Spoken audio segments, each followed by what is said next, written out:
The Microsoft Activision acquisition has somewhat calmed down after the initial bombshell it dropped on the internet, while governments and relevant commissions across the world decide whether it would result in some sort of monopoly bullshit.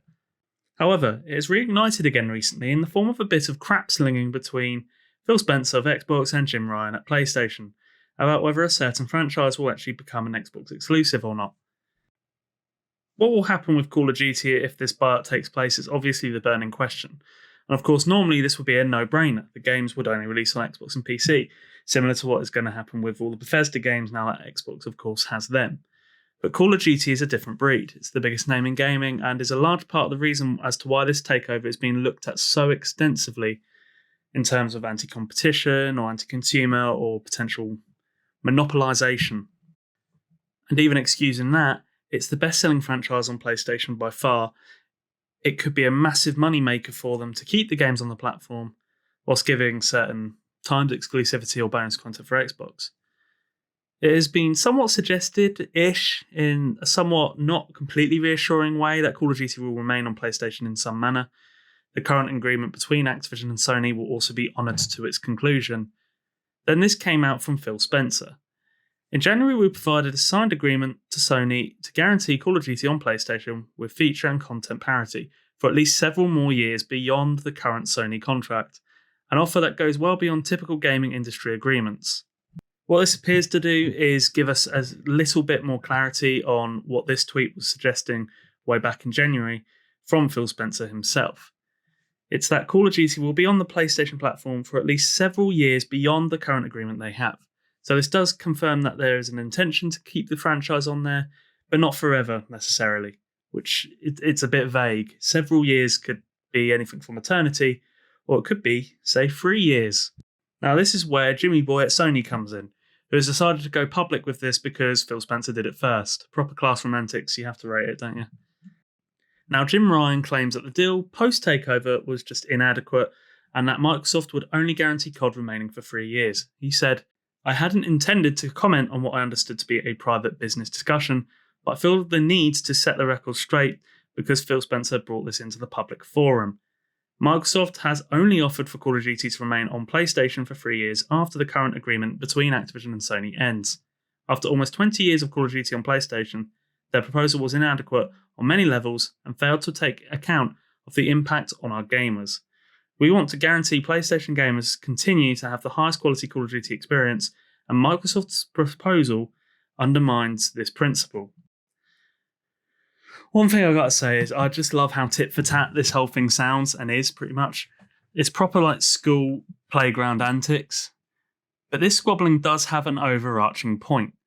Why did Phil Spencer go public when it perhaps wasn't right to, or at least expected? And why did Jim Ryan feel the need to respond publicly? As I've mentioned already, this acquisition has a lot of scrutiny on it because of the potential crater it could leave on the gaming industry.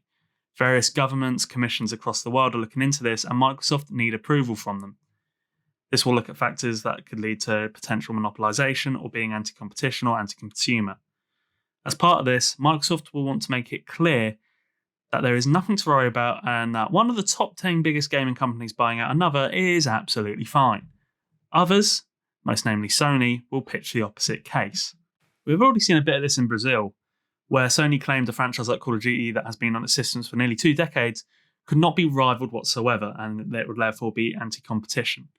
While Microsoft basically pulled a Uno reverse card and said no you, pointing out that Sony have made countless deals to limit games on Xbox or on Game Pass. So this is what they're doing here. They're trying to make their points, and Spencer probably knew what he was doing by mentioning this in a public environment. As for the question of whether Call of Duty could really disappear from PlayStation within a few years, it's obviously a possibility. I actually think the chances of this happening have increased recently, certainly from when this first actually happened. My opinion is sort of swayed to it's very much possible. And I can't help but think all this bitching at each other might not help this fact. It would be nice regardless as to whether the plans for COD to become Xbox exclusive or not could be clarified. Because as of right now, we just have two sides saying completely different things. And it would be nice just to, fucking know what's going on. As always with this type of thing, there are always people that are stuck in the middle, and it would just be nice to have a little bit of clarity for them so they know what the future looks like. The first video I actually made on this channel was about this deal around about the time it first came about, And my view on the whole thing hasn't really changed from that point. I'd rather this didn't happen, and I don't like the fact that these acquisitions seem to be happening more and more, especially on the larger scale like this. Smaller studios that are startups or have had amount of success with limited resources, I can sort of understand it's a next step up. But when Microsoft, in this case, are buying out the likes of Bethesda and obviously now Activision, which makes Bethesda deal look tiny, I can't help but be concerned by that antics. And even like with what PlayStation have been doing Sony aren't squeaky clean about this, but obviously they have less money and they have less ability to do what Xbox has been doing over the last couple of years. And the whole thing does concern me a little bit.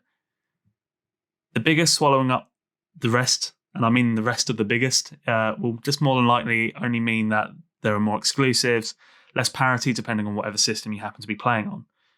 But if this does happen, which, let's face it, there's a good chance it will, I can take a slight positive from the fact that it might mean more of this, well, you did it first tit for tat bullshit. That brings us to the end of the video. Leave your thoughts down below on all of this. Be sure to like and subscribe, and I'll see you in another video. Goodbye.